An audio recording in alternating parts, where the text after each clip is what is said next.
आपके घर पर टिकट पहुंचाया जाएगा, आपको चंद्रगुप्त का सर्टिफिकेट दिया जाएगा। और इस कार्य के लिए अपराध एवं भ्रष्टाचार मुक्त भारत ने एक राजनीतिक पार्टी का विधिवत चुनाव आयोग से नवंबर 2024 में पंजीकरण करा लिया गया है, जिससे मेरिट लिस्ट में आए लोगों को उनके घर पर चंद्रगुप्त का सर्टिफिकेट और एक टिकट पहुंचाया जा सके। अब ये तो टिकट पहुंचाने की बात हो गई है, जिसका नाम है पार्टी का श्रेष्ठ आत्मनिर्भर भारत पार्टी। आप स्क्रीन पर देख सकेंगे इसको, और इसका रजिस्ट्रेशन नंबर है 56/233/2023-24 PPS1।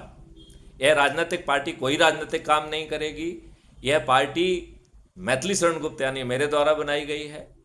इसका मैं ही राष्ट्रीय अध्यक्ष हूँ। इस पार्टी का केवल एकमात्र ही उद्देश्य है कि पारदर्शी तरीके से जो लोग मेरिट लिस्ट में आए उन्हें जो है वो टिकट दे और उन्हें बिना खर्च के जिताए, और फिर जो है मेरिट लिस्ट के आधार पर ही वो प्रधानमंत्री, मुख्यमंत्री आदि बनेंगे। लिहाजा ना केवल टिकट, ना केवल जीतना, बल्कि पारदर्शी तरीके से आप पदों को भी हासिल कर सकेंगे।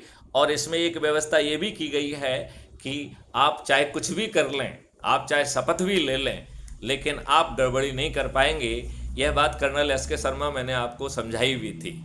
अब आते हैं पेज नंबर 5 पर, जिसमें ये बात लिखी हुई है कि अपराध एवं भ्रष्टाचार मुक्त भारत मिशन की जो मेरिट लिस्ट है वो पारदर्शी तरीके से बन रही है। इसमें अलग अलग चीज़ों के मार्क्स हैं। इसमें हमें किसको जोड़ना है पहले तो ये समझना है। तो जनरली लोग कहते हैं कि हमें लोगों को जोड़ना है। मैं यहाँ पे ये समझाना चाहता हूँ कि आपको लोगों को बिल्कुल नहीं जोड़ना है, आपको अपने लोगों को जोड़ना है। जिसका मतलब है, यहाँ समझाया गया है पॉइंट नंबर 1 में कि आपको अपने परिवार के सदस्यों को जोड़ना है, अपने रिश्तेदारों को जोड़ना है, अपने मित्रों को जोड़ना है, अपने पड़ोसियों को जोड़ना है, और बचपन से जो लोग भी आपके संपर्क में आए हैं, चाहे संगठन के माध्यम से या अदरवाइज, उनको जोड़ना है। और इसमें जो गतिविधियाँ क्या क्या की जाएंगी और उनके लिए क्या क्या मार्क्स होंगे वो मैं आपको समझाना चाहूँगा। तो आप किसी को जोड़ते हैं तो आपको 1 मार्क मिलेगा। आप जिनको जोड़ चुके हैं उनको मोटिवेट करके उन्हें आगे जोड़ने के लिए करते हैं तो इसको 3 लेवल तक के मार्क्स दिए गए हैं। पहले लेवल पे मतलब आपने जिसको जोड़ा उसने आगे जोड़ लिया तो उसको आपको 0.15 मार्क्स मिलेगा। यदि उसके आगे के लेवल के व्यक्ति ने जोड़ा है तो आपको 0.10 मार्क्स मिलेगा, और लेवल 3 के लोगों को जोड़ा है तो 0.05 मार्क्स मिलेगा। और आप और आपके नीचे के 3 लेवल, ये जिन्हों को आपने जोड़ा और ये 3 लेवल, ये मिलके जो है आपका ग्रुप बन कहलाएगा। तो एक ग्रुप आपका ऐप के द्वारा ऑटो जनरेट हो जाएगा। आप अपने ग्रुप की जो है लगातार मीटिंग ले पाएंगे। ये बहुत ही अद्भुत है। इसमें हमें रोटेशन के आधार पर प्रत्येक रविवार को इकट्ठा होना है संकल्प समारोह के माध्यम से, और ये आयोजन हर एक ही व्यक्ति नहीं कर सकता है, इसे रोटेशन के आधार पर करना है क्योंकि 3 मार्क्स मिलेंगे और हर व्यक्ति का उसमें पहुंचना जरूरी है। यदि आप किसी काम में व्यस्त हैं तो समय रहते आपको एग्जम्पशन प्राप्त करने की सलाह दी जाती है। यदि आप समय पर एग्जम्पशन नहीं लेते हैं तो आपको -3 मार्क्स मिलेंगे, आपकी मेरिट लिस्ट में स्थान नीचे चला जाएगा। जो दूसरे लोग सम्मिलित होंगे, मतलब जिसने आयोजन किया उसको 3 मार्क्स मिलेंगे, जो व्यक्ति इस आयोजन में सम्मिलित होगा उसे 1 मार्क्स मिलेगा, और यदि वो किसी कारण से सम्मिलित नहीं हो पा रहा है तो उसे एग्जम्पशन लेना होगा, और यदि वो एग्जम्पशन नहीं लेता है तो उसे -1 मार्क्स मिलेगा। रोटेशन के आधार पर हर सप्ताह एक जो है आप वीडियो मीटिंग ले सकते हैं, और जो वीडियो मीटिंग लेगा उसे 2 मार्क्स मिलेंगे, और यदि वो अपने टर्न पर किसी कारण से मीटिंग लेने की स्थिति में नहीं है तो उसे समय पर एग्जम्पशन लेना है। यदि वो एग्जम्पशन नहीं ले पाए तो उसे -2 मार्क्स मिलेंगे। जो उस मीटिंग में सम्मिलित होगा उसे 1 मार्क्स मिलेंगे। यदि किसी कारण से वो सम्मिलित नहीं हो पा रहा है तो उसे समय पर एग्जम्पशन लेना है, अन्यथा -2 मार्क्स हैं। मतलब मीटिंग में सम्मिलित होना, वीडियो मीटिंग में सम्मिलित होना बहुत अपरिहार्य है, क्योंकि आप जुड़ रहे हैं तो 1 मार्क्स मिल रहा है, लेकिन यदि आप नहीं जुड़ रहे हैं तो -2 मार्क्स हैं। चूँकि ये वीडियो मीटिंग है इसमें ज़्यादा दिक्कत नहीं होना चाहिए, इसलिए इसमें ज़्यादा नेगेटिव मार्क्स रखे गए हैं।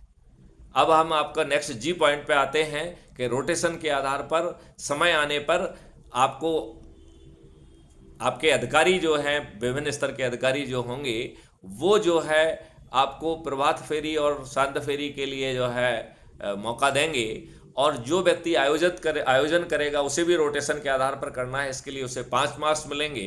यदि किसी कारण से वो अपने टर्म पे आयोजन नहीं कर पा रहा है तो उसे एग्जाम्पशन लेना होगा, जिससे यह काम किसी दूसरे को दे पाए। यदि उसने समय पर एग्जाम्पशन लेके यह टर्न किसी दूसरे को नहीं दिया तो उसे -5 मार्क्स कट जाएंगे उसके, तो उसको -5 मार्क्स मिलेंगे। प्रभात फेरी और सांझ फेरी में जो सम्मिलित होगा उसे 1 नंबर मिलेगा। जो किसी कारण से नहीं उपस्थित हो पा रहा है उसे सलाह दी जाती है कि वो एग्जाम्पशन ले। यदि बिना एग्जाम्पशन लिए वो अनुपस्थित रहता है तो -1 मार्क्स मिलेगा। आगे चल के दीपक जलाने का भी एक एक्टिविटी चालू होगी, जिसमें राष्ट्रीय अध्यक्ष का वीडियो चलाना होगा, थाली बजाना होगा, दीपक जलाना होगा और हमें अपनी सॉलिडरिटी को दिखाने के लिए ये कार्रवाई है। तो इसमें जो कार्रवाई करेगा उसे वीडियो बनाकर भेजना है, तो उसको 1 मार्क्स मिलेगा। और यदि वो नहीं भेज पाता है और किसी कारण से यदि उसको कोई दिक्कत है तो उसे समय रहते एग्जाम्पशन लेना है, नहीं तो उसको -1 मार्क्स मिलेगा। ये हमने आपको विभिन्न तरीके से जो मार्क्स मिलेंगे, जिसके आधार पर मेरिट लिस्ट बनने वाली है, उसको हमने आपको कोडिफाई किया है। पॉइंट नंबर 3 में आपको बताना चाहूँगा कि अपराध और भ्रष्टाचार मुक्त भारत मिशन का नया जो ऐप है वो मार्क्स इसी आधार पर देगा। इससे 6 मेरिट लिस्ट बनेगी। उसी के आधार पर जो है सरपंच, उसी के आधार पर पार्षद, उसी के आधार पर मेयर, उसी के आधार पर जिला पंचायत अध्यक्ष, मुख्यमंत्री, उप मुख्यमंत्री और विधायक बनेंगे। और केंद्र में जो है ना प्रधानमंत्री, उप प्रधानमंत्री, केंद्रीय सरकार के मंत्री और सांसद उसी लिस्ट से बनने वाले हैं। तो ये उसी बात को दोहराया गया है कि गांव की मेरिट लिस्ट, मोहल्ले की मेरिट लिस्ट, शहर की मेरिट लिस्ट, जिले की मेरिट लिस्ट, प्रदेश की मेरिट लिस्ट, और प्रदेश की मेरिट लिस्ट में आने पर मुख्यमंत्री, प्रधानमंत्री और फलाना, और राष्ट्र की मेरिट लिस्ट, उसी बात को हमने विस्तार से कहा है। और यहाँ पे ये भी बताया गया है कि राष्ट्रीय मेरिट लिस्ट में जो प्रथम स्थान पर आएगा वो भावी प्रधानमंत्री उसके नाम के आगे लिखा होगा। द्वितीय स्थान पे आने वाले पे भावी उप प्रधानमंत्री, तृतीय स्थान पे आने वाले पे भावी उप प्रधानमंत्री। 4 से 82 के बीच में आएगा वो भावी सरकार का केंद्रीय मंत्री होगा, और 4 से 543 के बीच में आने वाला सांसद होगा। तो इसका मतलब ये है कि सब कुछ आपके हाथ में है। मैथिली शरण गुप्त ना मिशन, ना ही राजनीतिक पार्टी। आपको कहाँ पहुँचना है ये सब आपके हाथ में है। इसके लिए आपको मैथिली शरण गुप्त की चाटुकारिता नहीं करना है, मिशन की चाटुकारिता नहीं करना है। जो राजनीतिक पार्टी है जो कि बैकग्राउंड में काम कर रही है, कोई डायरेक्ट एक्टिविटी नहीं कर रही है, उसकी भी कोई चाटुकारिता आपको नहीं करना है। जो लोग मेरिट लिस्ट में आकर शपथ ले लेंगे वो भी गड़बड़ी नहीं पाएंगे, इसको कर पाएंगे, ये भी समझाया गया है। इसके लिए पार्लियामेंट व विधानसभा के बिजनेस रूल में बदलाव कर दिया जाएगा। नई व्यवस्था में विधानसभा या पार्लियामेंट में 5 चरणों में रेफरेंडमेंट गुजर कर ही कोई मुद्दा जो है वो चर्चा के लिए आ पाएगा। इवन कोई विधायक, कोई मंत्री, मुख्यमंत्री, सांसद, केंद्रीय मंत्री या प्रधानमंत्री भी मसौदे को सीधे विचारण के लिए नहीं ला पाएंगे। तो उसके बाद ये समझाया गया कि प्रथम चरण में क्या होगा, तो उसमें टास्क फोर्स बनेगा पारदर्शी तरीके से, और वो लोग जो है उसमें पारदर्शी तरीके से टास्क फोर्स का हिस्सा बनेंगे। वो 15 दिन तक उस पर लाइव चर्चा करेंगे। दूसरी चरण में जो विशेषज्ञ होंगे वो यही काम करेंगे। तीसरी चरण में जो ब्यूरोक्रेट्स हैं और जिन ब्यूरोक्रेट्स ने अच्छा काम किया है उनको पारदर्शी तरीके से इम्पैनल किया जाएगा, और वो 15 दिन तक लाइव चर्चा करेंगे। और इस लाइव चर्चा के आधार पर जो चीज़ निकल के आएगी, इस महामंथन से तीसरे चरण का जो है रिफाइनमेंट किया जाएगा।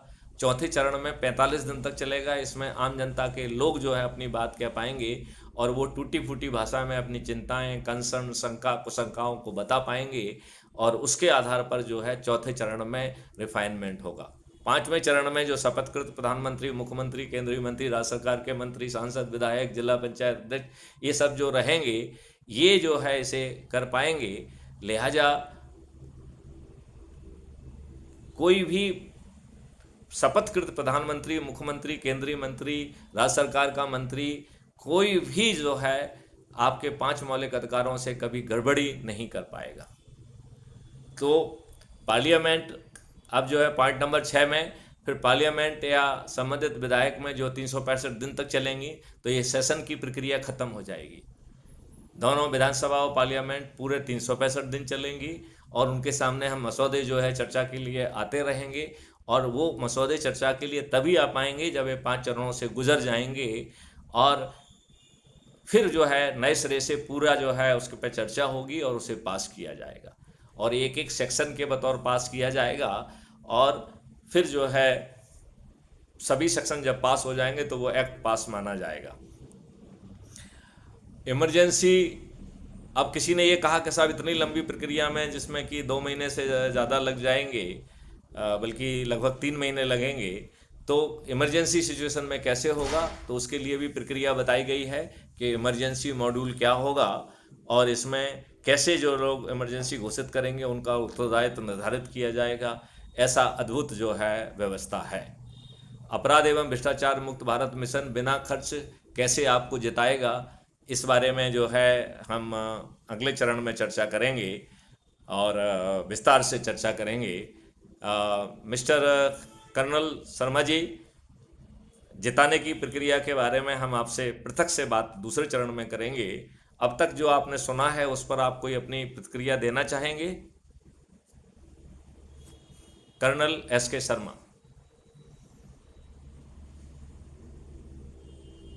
Colonel S K. शर्मा, क्या आप कोई प्रतिक्रिया देना चाहेंगे? Sir, battery level has call me, and this is what it is showing right now. It has just popped up display. So you can just quickly say in a minute or a second that whatever you have to say, because in any case we are not discussing the next part, because that is next part ये है कि आपको जिताएंगे कैसे। तो जिताएंगे कैसे अब आपको अगले चरण में बताएंगे। जी sir, point all taken sir, all taken here sir and understood। and जो मेरी आपसे गुजारिश है, रिक्वेस्ट है, निवेदन है कि जो भी आपने चीजें बताई हैं उसमें जो एज अ कॉमन सिटीजन मैंने after coming out of the Indian arm forces जिन जिन चीजों की चर्चा की, आपने एजुकेशन के बारे में बताया, then you have told about the police prashashan, then you have told about the education, then you have told about the kisan policies which you are having, and then you have told about the political environment and the political system what जो आपने निर्धारित किया है और जो assure करता है कि जो काबिल है वही ऊपर जाएगा। और क्राइम के बारे में आपने बात की है, भ्रष्टाचार के बारे में बात की है सर। सो मैं चाहूंगा कि इन सब चीजों पे small short videos if we can have an interaction way we can have. आप खुद सर डीजीपी हैं, सो आपको बहुत ज्ञान है इसके बारे में, तो मैं आपसे भी कुछ चीजें बताऊंगा कि समाज में क्या हो रही हैं और ये आपके लिए I think may be of some use, even अगर 1% भी आपके पास ये चीजें पहुंचे, जिसमें मुझे आपसे कोई डायरेक्ट मतलब मुझे आपसे कोई ये अपेक्षा नहीं कि आप मेरी मदद करें, but the message will go to the environment कि एक्चुअली क्या हो रहा है समाज में, and what I have as a individual, as a veteran from the Indian arm forces, मैंने क्या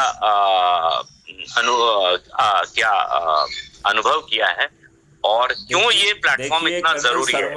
हर पांव में बीमारी फटी हुई है, हर कोई प्रताड़ित है, लोगों की सुनवाई नहीं हो रही है।